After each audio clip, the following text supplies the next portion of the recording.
Hello folks, wanted to show you a little project I did on my 2017 Toyota Tundra console safe / vault, whatever you want to call it. Prices are all over the charts on these things. You can spend $150 for basically a locking cover, all the way up to $300 for a complete drop-in safe.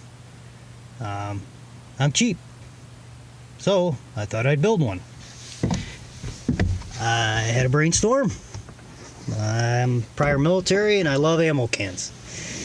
Tractor Supply had these nice little hammer finished smaller ammo cans that I retrofitted for a console safe.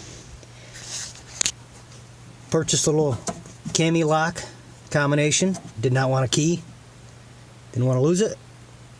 And obviously only I know the combo. Well, anyways, it works kind of nice.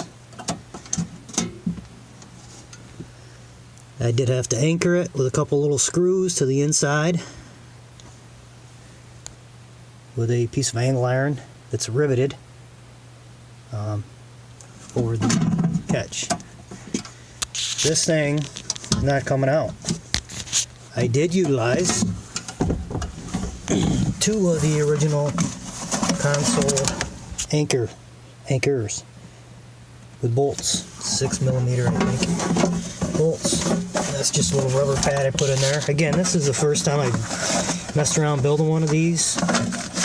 First run. I guess if I was to do it all over again, I'd certainly learn from this one and do things a little differently. I don't really have a problem with it, other than it does hit here in a little bit in the back, which isn't a big obstruction. I mean, it rubs, no big deal. But this thing fits in there. Handle, I did leave this little wire handle on there. Not sure if I'm going to leave it on or deal with it yet, but it does come in handy. So when you do unlock it, you got something to grab. There you are.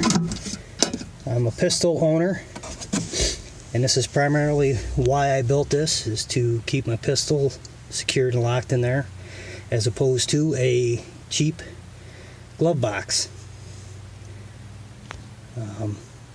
Takes up not even half of this big wasted space catch-all console, but I didn't want to go too crazy and too big, and I think that's just right. You get probably a couple pistols in there and a bunch of mags and whatever else you want to secure in there.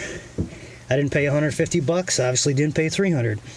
I think I've got less than I know I've got less than $30 in this, and that's including a couple drill bits. And there's things that could have been done a little differently, but this thing is fully functional. You are not getting that out of there with hand tools, maybe with some power tools or a lot of time with hand tools, but your smash and grab is not going to take this out of the vehicle.